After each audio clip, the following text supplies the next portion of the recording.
Hi, and welcome to a lecture on metamorphic rocks, like the ones that you are seeing in the background of this picture here. They are pretty cool. A metamorphic rock is one that forms when a pre-existing rock undergoes a solid state change in response to the modification of its environment. So meta in metamorphic rock comes from the root word change in Greek and morph from form. So metamorphic means it's changing form, and it's doing that without melting. Remember, metamorphic rocks develop in the solid state environment, so no melting happens. The pre-existing rocks that are altered during metamorphism are called protoliths. So proto from first and lith from rock. Protolith can be anything.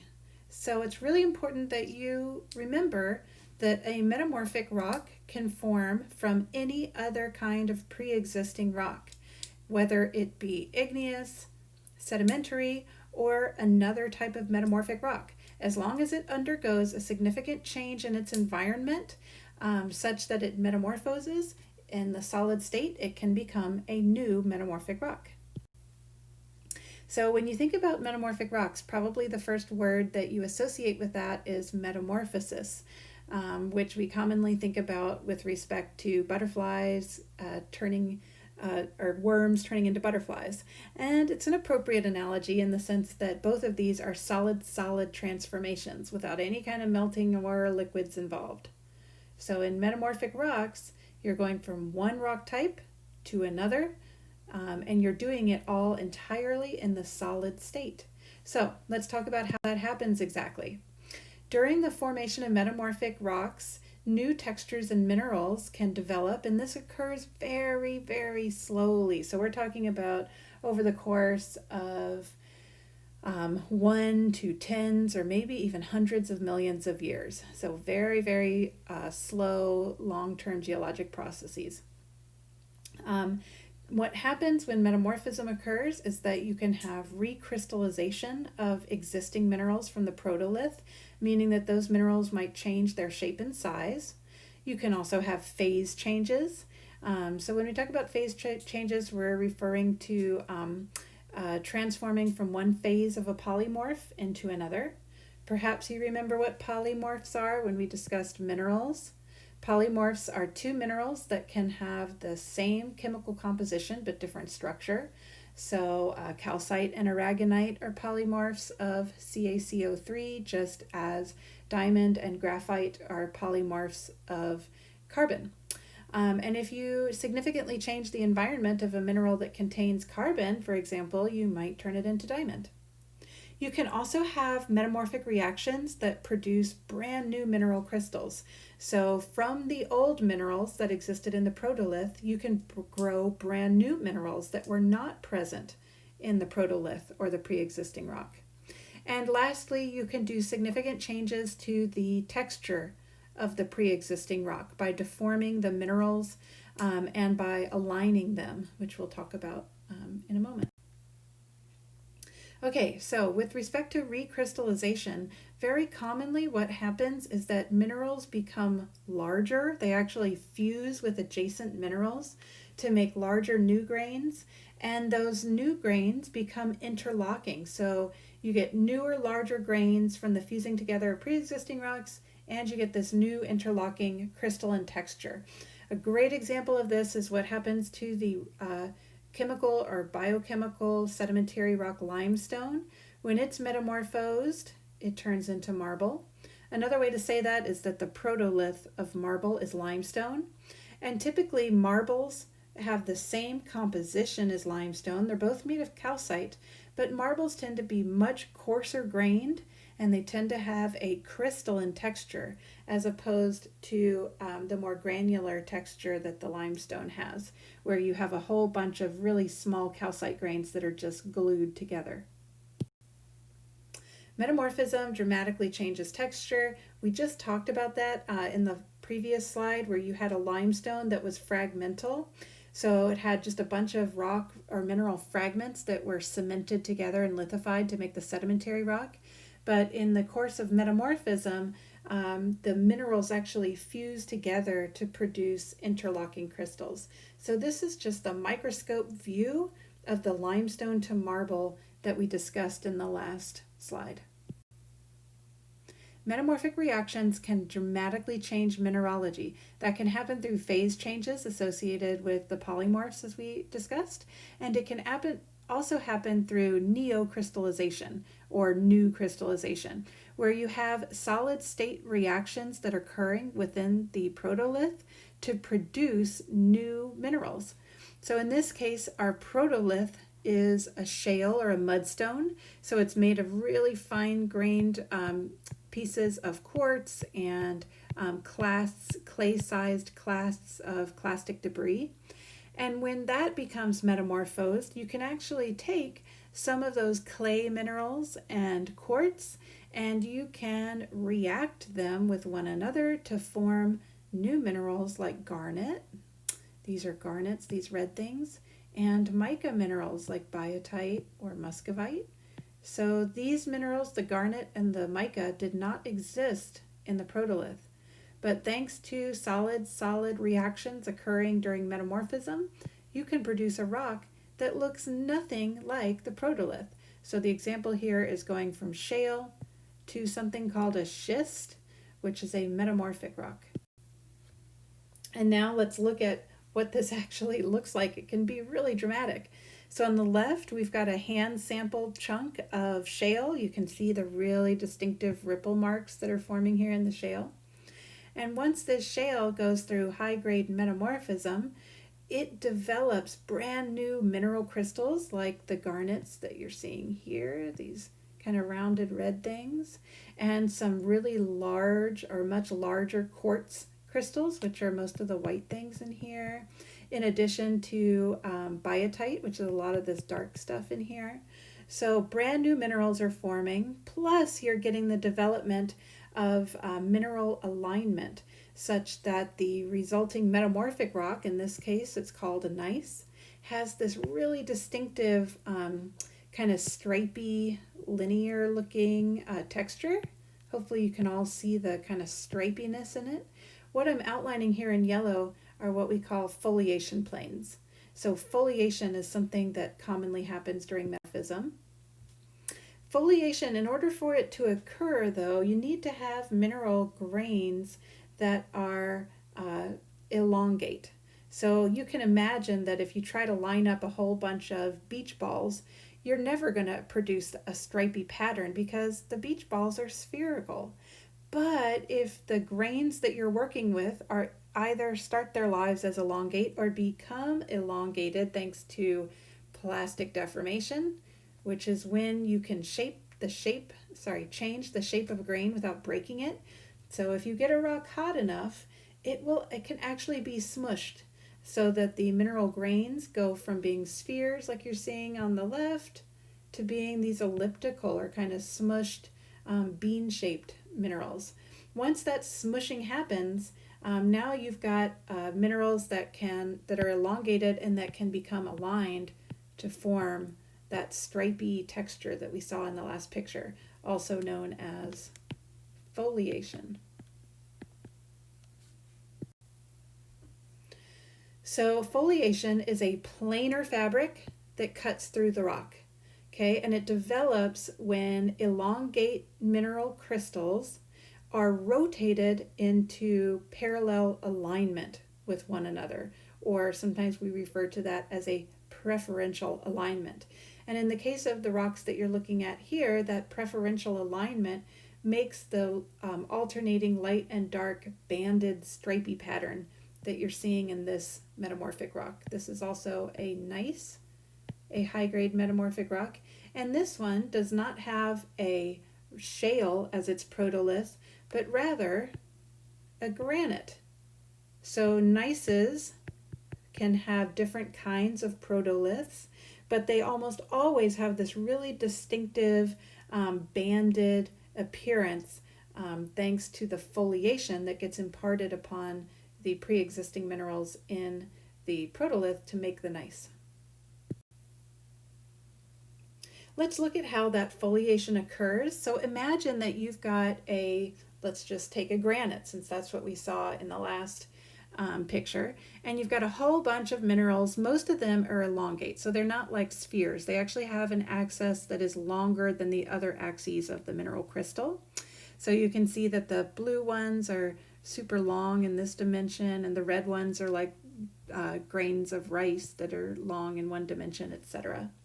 And let's say that you impart, first you heat it up and you make them kind of capable of being smushed, and then you impart some kind of force onto this rock.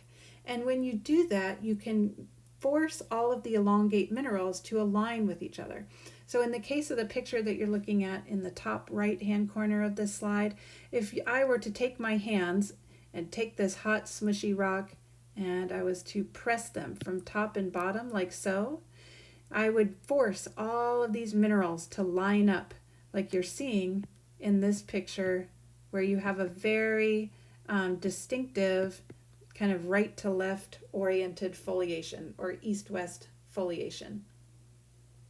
In the picture on the bottom left, it's a similar scenario, only in this case, I'd have to kind of press against the protolith like so to produce the north-south foliation that you see in the gneiss. Okay, we'll discuss this on Thursday. See if you can come up with the correct answer. Which of the following phrases correctly completes the following sentence? During metamorphism, does glass change by melting and then re-solidifying? Does rock react with air and water at the Earth's surface? Does metamorphism describe sediment undergoing compaction and cementation? Or does it describe a protolith undergoing change in the solid state? Should be an easy one. So I remember in that picture of foliation where I was saying, imagine my hands were pressing against the smushy hot protolith, producing the preferential alignment of those elongate mineral grains. What I was talking about was the application of some kind of stress. And that stress can be horizontal, like what's shown here, where you have a dough ball and you're just horizontally pressing it between two big boards. Or the stress can be applied in a shear sense.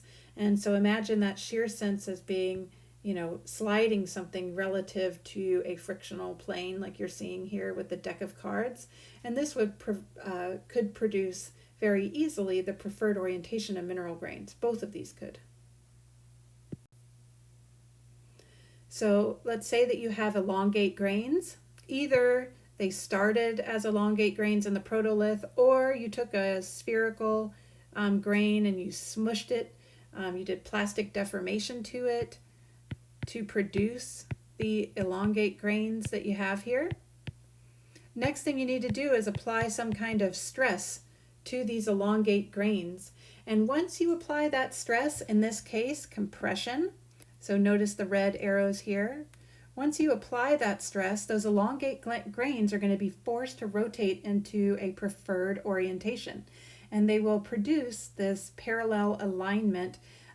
And that is what we are referring to when we describe the foliation of a rock, is this planar fabric that is produced by the preferred orientation of elongate minerals. So in the picture on the top right, we have produced a distinct foliation that is north-south oriented. In the bottom picture here, we've got a beautiful metamorphic rock which has developed a really lovely foliation. And that's the kind of stripiness that you see in here. That is actual mineral grains aligning with one another. This schist that you're seeing in the bottom here is maybe, I don't know, the size of, a small loaf of bread, say. At a larger scale, so this is a bigger outcrop of rocks that you might see in a small cliff band somewhere. And each one of these things, I'll try to outline one, is a cobble from a conglomerate, but in this case you can see that all the cobbles got smushed and they were rotated, they were smushed, and then some kind of compressional or shear stress was applied to this rock in order to make the really distinctive preferential alignment that you're seeing here, or preferential orientation of the flattened and stretched cobbles. And so if we had to, we could draw that preferential orientation like so. This would be the foliation orientation of this metamorphic rock. So this metamorphic rock had a conglomerate as its protolith, but that conglomerate was plastically deformed and then foliated to produce a metamorphic rock, which, not surprisingly, we call a metaconglomerate. Okay, and so you can see that this one has been metamorphosed because of the really distinct planar foliation that has developed, not to mention the smushing and stretching of the cobbles themselves. Okay, another quiz question for you that we will touch on Thursday. Application of blank during metamorphism causes inequal grains to align parallel to each other. When this happens, minerals in the rock develop blank. So see which pair of words you think best fills in the blanks in the statement I just read.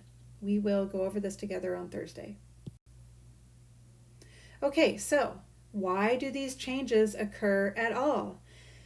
Metamorphism doesn't happen, remember, unless you have a change in the environment of the protolith. Okay, so what do we mean by change in the environment? Simple. Application of heat and or pressure. So we've got to take our protolith and we've got to warm it up and or shove it down deeper in the earth to produce metamorphism. And there are a few different ways we can do that. And before I describe those to you, first let's talk about the degree to which something gets metamorphosed. So generally speaking, the higher the temperature of metamorphism, the higher the grade of the resulting metamorphic rock. So if I say something is a low-grade metamorphic rock, you'll know that the protolith got warm but not super hot and was probably not buried very deep. So pressure and depth never got super deep or super high pressure. Something happened to it, but it was low grade. In contrast, you can have metamorphic rocks that are high grade, wherein maybe lots of those things that I talked about before are happening, where you're having lots of neocrystallization of new minerals, significant plastic deformation of existing minerals, phase changes in polymorphs, a strong development of foliation.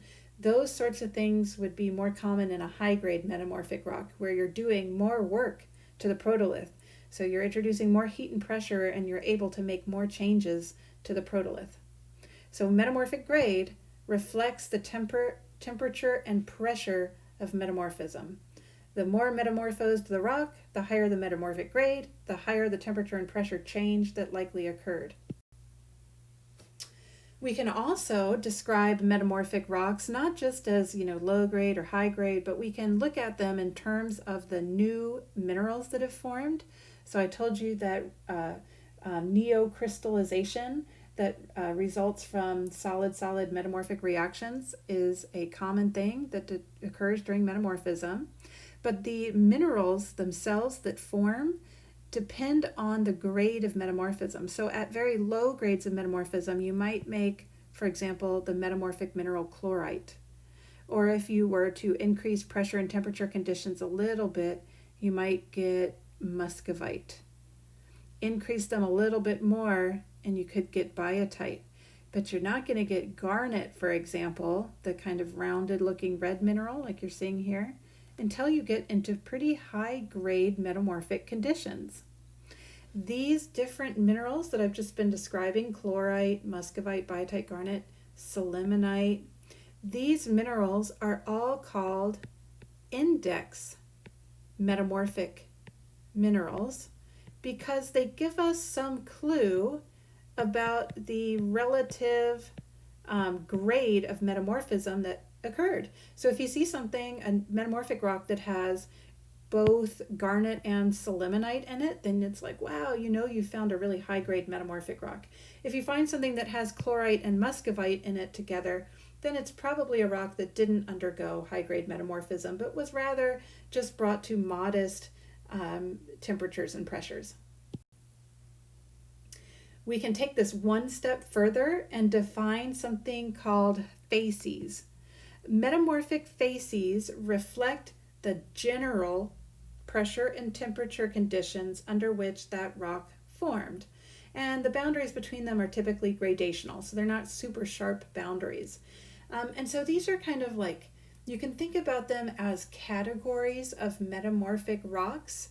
So these are not rock names per se, but rather categories of metamorphic rocks. So, and we use them as kind of a shorthand for speaking to one another and discussing the grade of metamorphism. So if I'm doing field work somewhere and I come back and I say, oh, it was really incredible, it looked like everything had been really metamorphosed. I was seeing granulite facies metamorphic rocks in a lot of the outcrops. That would cue a fellow geologist to be like, whoa, you must have been in a really high grade metamorphic environment, because granulites represent really high grade metamorphic conditions. Whereas, say, green schist rocks, by the way, green schist is called green because it typically has minerals like chlorite or epidote, which are low grade metamorphic index minerals that have a green color. If you saw green schist rocks, that would indicate a relatively low degree of metamorphic development. So, how does this happen? Metamorphism happens because pressure and temperature increases, but what's driving pressure and temperature increases? The number one thing that can drive up just temperature alone, you don't have to have any associated increase in pressure, is simply parking an igneous rock next to some protolith. So if you take an igneous rock, an intrusive igneous rock or a magma chamber, and you intrude it into the crust of the earth, the rocks that were there, that are now sitting right next to that magma, are going to get really heated up. And so they are going to be metamorphosed. And that type of metamorphism we call contact metamorphism, for obvious reasons, because the protolith is contacting a heat source, the magma. Typically the rocks that are closest to the magma undergo the highest grade of metamorphism. And as you move progressively away from that hot magma body, the grade of metamorphism decreases. And that's totally intuitive, right? If you go and stand right next to the oven door after you open it, you've baked something, you're going to get super hot. You're going to feel that blast of steam out of the oven, and you're going to get really hot.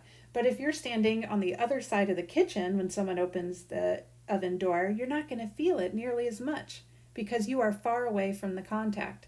Same deal with a protolith. A protolith that's right next to the pluton will undergo high grade, far away from it, low grade. The resulting metamorphic index minerals that develop in the metamorphic rock will key to that degree of metamorphism. You can also get metamorphism occurring if you bury rocks enough. So we talked about sedimentary rocks accumulating in depositional environments, becoming buried and lithified, turning into sedimentary rocks. Well, if you get a large enough sedimentary basin, the stuff at the bottom could reach temperature and pressure conditions that would exceed normal sedimentary environment conditions, and you could start to produce low-grade metamorphic rocks under burial metamorphic conditions, so at the bottom of a big pile of sediment, for example. You could also produce metamorphic rocks through dynamic metamorphism, like along fault zones or places where rocks are being ground quickly past one another. And that can produce metamorphism, but that's not typically important, like volumetrically. Like, you're not going to make a ton of metamorphic rocks in planet Earth through that process. Those dynamic metamorphic rocks are going to be restricted to some very small, narrow zones in the Earth where you might have faulting occurring that could produce that under high enough temperature conditions. Perhaps the most important type of metamorphism that occurs in our planet is something called regional metamorphism. And regional metamorphism occurs at convergent plate boundaries, where you're taking one slab of lithosphere and you're crunching it into another slab of lithosphere. And if both of those slabs are continental in nature, remember, they're going to be very buoyant, and so they won't want to subduct. Instead, they're just going to crumple together to form very high mountains and extremely thickened lithosphere. And when that happens, rocks that were in the lithosphere prior to that collision can get crammed down and buried to great depths, as you're seeing in this diagram with that point A. It might start near the surface, but it's going to end up down deep in the Earth's crust thanks to the collision of these two lithospheric tectonic plates. And when that occurs, you can produce metamorphic rocks of variable grade across a really large region. So the process that is being shown here is something that did occur on planet Earth and is occurring today to form the Himalayan mountain range, where you had India that smashed into Asia. Okay, and so the resulting big mountain welt that formed in between them is the Himalayan mountain range. And that mountain range contains a whole bunch of metamorphic rocks that range from low grade to extremely high grade.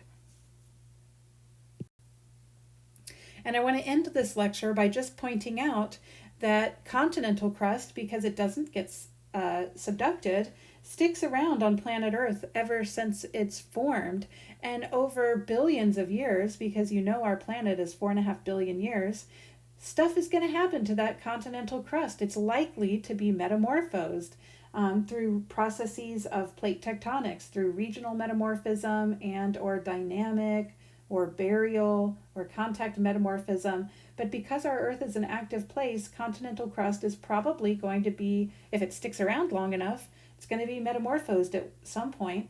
And therefore, most of the really, really ancient, so 1 billion year or older swaths of continental crust that make up the interiors of most of the continents on planet Earth contain metamorphic rocks like you're seeing in this picture. So this is the Black Canyon of the Gunnison River in Colorado. So Colorado's in the central part of the North American continent. And the rocks here are 1.7 billion years old, and they have been metamorphosed quite a bit to form these dark banded rocks that you see here. Another example is this plane flying over eastern Canada. And of course, what you see immediately are all of the lakes, but every piece of rock that you can see all the way to the horizon in this picture is ancient Precambrian, so 500 million years old or older, metamorphic rock. And I'll finish with this diagram from your text that is showing Precambrian shields. These are the really, really old interior parts of the continents. This kind of dark, I don't know what color that is, kind of brownish purple color. All of these things are like the original interior parts of the continents, comprised almost entirely of metamorphic rock. Okay, I'll stop there. See you Thursday.